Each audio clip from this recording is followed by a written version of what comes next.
सुप्रभात, नमस्कार, आदाब, सत श्री अकाल। केम छो? मेरी उम्मीद है बहुत ज्यादा मजे में होंगे आप सब और घर पे होंगे एंड सेफ। आप सभी को जानकारी है हमारी बहुत अच्छी किताब जिसका नाम है 21वीं सदी का व्यवसाय, जिसको हम 21st सेंचुरी बिजनेस बोलते हैं। उसमें काफी डिटेल के अंदर कि आज के टाइम में 21वीं सदी का व्यवसाय क्या होने जा रहा है, उसमें क्या क्या बदलाव आ चुके हैं, हमें क्या क्या चीजें करनी चाहिए, उसके बारे में हमने प्रीवियस चैप्टर्स के अंदर जिक्र किया। आज हम बात करेंगे चैप्टर 12 की, जिसमें पता चलेगा कि आपके अपने नेटवर्क की क्या पावर होती है। काफी बारी हम ये भूल जाते हैं कि जितने भी बड़े से बड़े जो उद्यमी हुए हैं, या अगर कहूंगा कि बहुत ज्यादा जो नेताएं होते हैं, जो लोग जीतते हैं चुनाव में, सरकार बनती है, वो एक नेटवर्क के कारण बनती है। राइट। आपको इस चीज के बारे में जानकारी होगी कि अगर कोई भी चीज ज्यादा से ज्यादा लोग तक पहुंचती है तो और ज्यादा काम हमारा आसान हो जाता है। ये बचपन से आपने शुरू से देखते आए होंगे। महात्मा गांधी जी के समय में, आज की डेट में टी सीरीज, जो कि एक सब्सक्राइबर के नाम बहुत बड़ा जो यूट्यूब चैनल है, जिसके 200 से भी ज्यादा मिलियन सब्सक्राइबर्स हैं, मीन्स अभी 250 से ज्यादा हो गए होंगे।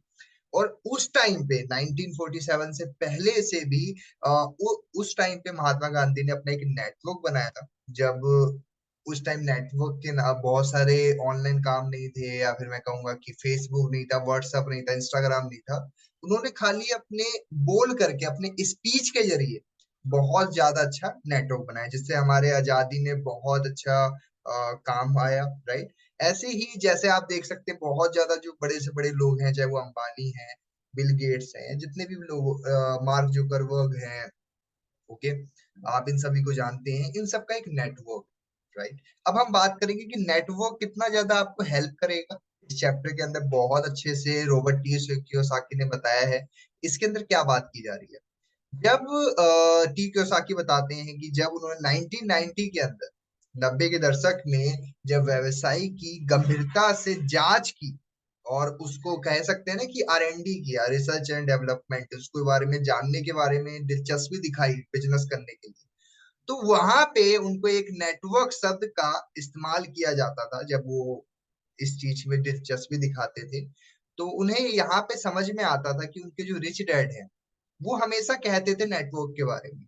आपको जैसे मैंने बताया कि ऑथर के जो दो डैड हैं, एक रिच डैड हैं जो उनके फ्रेंड के फादर हैं, जिनको रिच डैड मानते हैं, और उनके खुद के जो फादर हैं, वो, उनकी सीख ये थी, बेटा पढ़ो लिखो और अच्छी नौकरी कर लो। लेकिन जो रिच डैड था, वो हमेशा ये कहते थे कि बेटा अपनी वेल्थ पे काम करो, अपने नेटवर्क पे काम करो। राइट। तो यहाँ पे थॉमस एडिसन मेरे अमीर डैडी के नायक थे। यहाँ पे बताते हैं कि जो उनके अमीर डैडी थे, उनके जो कह सकते हैं कि मेंटोर मान सकते हैं, राइट, जिनको फॉलो करते थे, वो थॉमस एडिसन थे। आज लोग एडिसन को आमतौर पर बिजली बल्ब के आविष्कारक के रूप में जानते हैं, लेकिन सच ये नहीं है। सच ये नहीं है कि वो एक आविष्कारक है, उन्होंने इसका आविष्कार किया है, ये तो सच है। यहाँ पे एक और बात जानने की ये है कि वो एक सबसे अच्छे बिजनेसमैन भी थे। अच्छा, आपको ये पता है कि उन्होंने अपना खुद का एक व्यवसाय खड़ा किया, और उसके जरिए उन्होंने एक नेटवर्क बनाया, जिससे आज हम सिर्फ उन्हें बिजली के उससे नहीं कह सकते कि उन्होंने सिर्फ बल्ब का आविष्कार किया हो। वो एक अच्छे बिजनेसमैन भी थे। स्कूल छोड़ने के बाद जब टीचर की राय थी कि ये स्मार्ट नहीं है, सफल नहीं हो पाएगा, तो एडिसन की जो मम्मी है, उन्हें उन्हें सिखाया था। आपको जानकारी होगी इस चीज के बारे में। राइट। यहाँ पे एक चीज समझने वाली क्या है कि शक्ति टैक्स में नहीं है, शक्ति नेटवर्क में है। यदि आप अमीर बनना चाहते हैं, तो सबसे अच्छी रणनीति ये है कि एक शक्तिशाली वैवाहिक, या कह सकते हैं कि एक अच्छा नेटवर्क तैयार करें, और एक अच्छा नेटवर्क तैयार करने के लिए रास्ते ढूंढना स्टार्ट करें। क्योंकि जब तक आप एक अच्छा नेटवर्क नहीं तैयार करते हैं, तो आपको लोग नहीं जानते हैं, आप अपना एक काम नहीं बढ़ा सकते, मैं कह सकता हूँ। ठीक है। तो हमें जिस चीज पे सबसे ज्यादा गौर करने वाली बात है, जिसपे हमने सीरियसली होकर के जिसपे ध्यान देना है, वो है नेटवर्क। ओके। बड़े से बड़ा बिजनेस हो, या बड़े से बड़ा व्यवसाय, या फिर दुकान, या कोई भी चीज है, जब तक दुकान में ज्यादा ग्राहक नहीं आएंगे, दुकान में सामान की बिक्री नहीं होगी। मॉल अगर ओपन भी हो जाए, अगर लोग नहीं पहुंचते हैं, तो मॉल भी खुलना ना खुलना बराबर। तो नेटवर्क हर जगह पे नीड पड़ती है। राइट। अखबार बेचने के काम से युवा एडिसन ने धीरे धीरे अपना काम स्टार्ट किया। टेलीग्राम ऑपरेटर उन्होंने नौकरी पाने के लिए सीखा। मोर्स कोड में उन्होंने उन्हें भेजा गया। वहां पे उन्होंने टेलीग्राम ये सब की चीजों के बारे में सीखना शुरू किया। और टेलीग्राम ऑपरेटर के रूप में उन्होंने देखा कि टेलीग्राम के आविष्कार इतनी जबरदस्त सफलता क्यों मिली थी। जब उन्हें ऑपरेटर के जब वो अखबार वगैरह बेच रहे थे, या फिर कह सकते हैं अखबार देना शुरू जब उन्होंने किया, तो उस टाइम पे उन्होंने जब उनका एडमिशन किसी कॉलेज में किया गया तो उन्हें पता चला कि टेलीग्राम का इतना ज्यादा प्रसिद्ध कैसे हुआ। वहां पे थॉमस एडिसन को पता लगा कि क्या कारण है। ये तारों खंभों या व्यक्ति को से जोड़ता ही नहीं है, इससे नेटवर्क की शक्ति का भी पता चला थॉमस एडिसन। हालांकि एडिसन बिजली बल्ब और इसके संबंधी चीजों का प्रयोग कर रहे थे, ठीक है, उनसे उनको आदर्श मिला था। और उसके बाद बल्ब को समाज में जगह बनाने का अवसर दिया गया। एडिसन ने जिस कंपनी की स्थापना की उसने उन्हें मल्टी मिलियन बना दिया। यहाँ पे एक बात समझने वाली क्या है कि थॉमस एडिसन ने बल्ब का आविष्कार भी किया, प्लस उन्होंने एक कंपनी भी खुद शुरू की जो कि उनको मल्टी मिलियनियर बना देती है। उस कंपनी का नाम उन्होंने जनरल इलेक्ट्रिक रखा। एडिसन के व्यवसाय को क्रांतिकारी बनाने वाली चीज थी बिजली का बल्ब नहीं था, बल्कि बिजली के तारों और रिले जो तंत्र है, जो उनका एक ऊर्जा उनको मिली नेटवर्क के जरिए। यहाँ पे समझने वाली बात क्या है दोस्त, कि लोगों को आज की डेट में सिर्फ ये दिखता है कि इसने किया क्या है, लेकिन हमें समझने वाली बात ये है कि उस इंसान ने उसके लिए क्या क्या नेटवर्क बनाने में कितना जोर दिया हो। हमेशा ऑथर के जो रिच डैड थे वो हमेशा एक बात कहते थे कि संसार के सबसे अमीर लोग नेटवर्क बनाते हैं, बाकी लोग उनके अंदर काम करते हैं, उनके अंदर नौकरियां करते हैं। तो दोस्तों, दुनिया में आप आए हो तो दो चीज करोगे, या तो आप किसी के अंदर काम करोगे, किसी के नेटवर्क के लिए काम करोगे, या तो खुद का नेटवर्क बनाओगे। समुद्री जहाज के दौलतमंद स्वामियों तथा रेल रोड बेरन लेकर के बिल गेट्स जेफ बेजोस तक लोगों ने जो दौलत बनाई है वो नेटवर्क के कारण बनाई है। दोस्तों, आपको अगर पता हो कि जो जेफ बेजोस हैं, आपको पता होगा कि उन्होंने किताब बेचने के लिए अपनी एक साइट शुरू की थी, लेकिन आज उस साइट पे इतनी सारी चीजें वो बेच रहे हैं। शुरुआत उन्होंने एक छोटी सोच के साथ ही की थी मेरे दोस्त, लेकिन आज वो पूरे वर्ल्ड वाइड में अपना काम फैला चुके हैं। अगर आपको पता हो दोस्त कि मैकडोनल्ड्स किस तरीके से फैला होगा, तो मैं आपको बताना चाहता हूं कि मैकडोनल्ड्स जो कंपनी है जिसके नाम पे आज रजिस्टर्ड है, वो कंपनी का मालिक ही नहीं है। कंपनी का मालिक कोई और था। लेकिन यहाँ पे समझने वाली बात क्या है कि उस इंसान के पास जब ये बात गई कि तुम अपना एक फ्रेंचाइजी तैयार करो, तो उन्होंने बोला कि नहीं, मैं अपनी फ्रेंचाइजी नहीं बनाएंगे, ठीक है। तो वहां पे एक पर्सन आकर के उनसे बात करते हैं। अगर आपको कहानी नहीं पता है तो आप मूवी देख सकते हैं मैकडोनल्ड्स की। मैं आपको शॉर्ट में बताने की कोशिश करूंगा कि हुआ क्या था उनके साथ। वो गए उनके पास में, उनको बोला कि आप क्यों नहीं इस जो बर्गर है, ये जो बर्गर है, लोग बड़े सेकंड में आप दे देते हो, कोई आता है आपके पास, आपको पैसा देता है, आप झट से दे देते हो, लेकिन आसपास में जब उसने बाकी दुकानों में देखा, लोग आधे आधे घंटे वेट करते थे कि उनका खाना या बर्गर तैयार होगा जब उनको मिलेगा। एक आदमी वहां पे जाता है और देखता है कि इनका काम तो बड़ा आसान है। ये क्या करते हैं, जैसे ही काउंटर पे पहुंचते हैं, पैसा देते हैं, पैसा देते ही इनको काउंटर पे ही बर्गर मिल जाते हैं।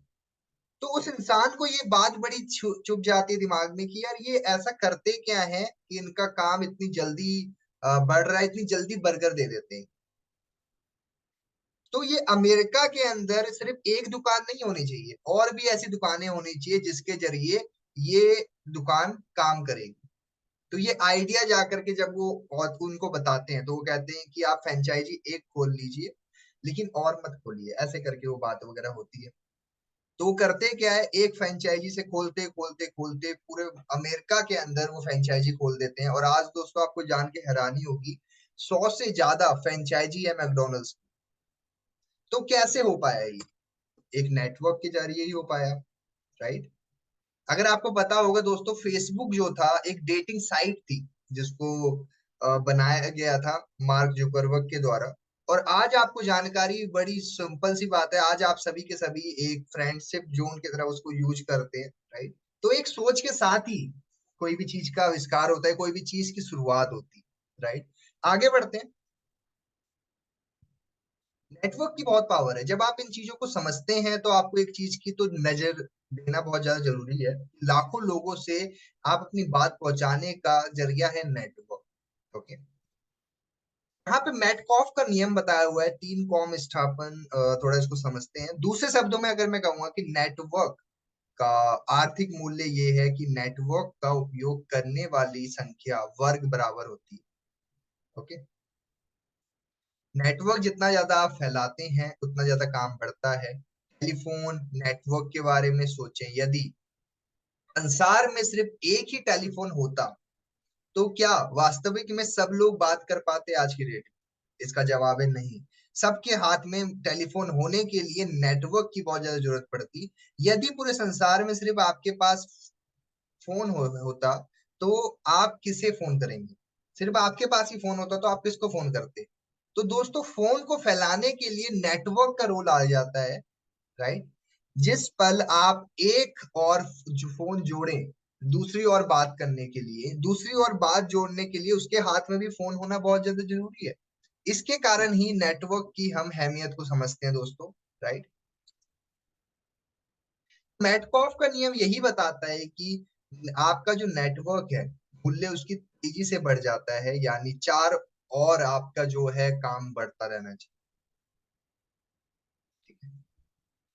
नेटवर्क व्यावसायिक जगत में कैसे आया? यहाँ पे समझने वाली बात क्या है कि व्यवसाय मॉडल किसी सामाजिक तरह से काम करता है, एक शक्तिशाली केंद्रीय सरकार द्वारा नियंत्रित किया जाता है। इसकी प्रबलता के बारे में 1950 की बात की जा रही है। एक नए प्रकार का व्यवसाय उभरा और सारे हिस्सों में एक केंद्रीय ऑफिस द्वारा नियंत्रित नहीं करता था, नेटवर्क के मॉडल का इस्तेमाल करता था।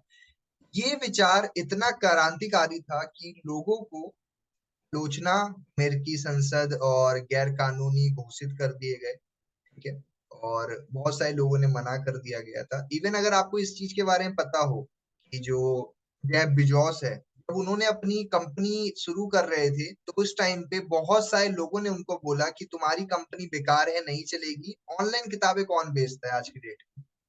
यहाँ तक कि उनको तो एक इंसान ने ये भी बोल दिया था कि अगर तुम्हारी कंपनी चल जाएगी तो मैं अपना बिजनेस बंद कर दूंगा।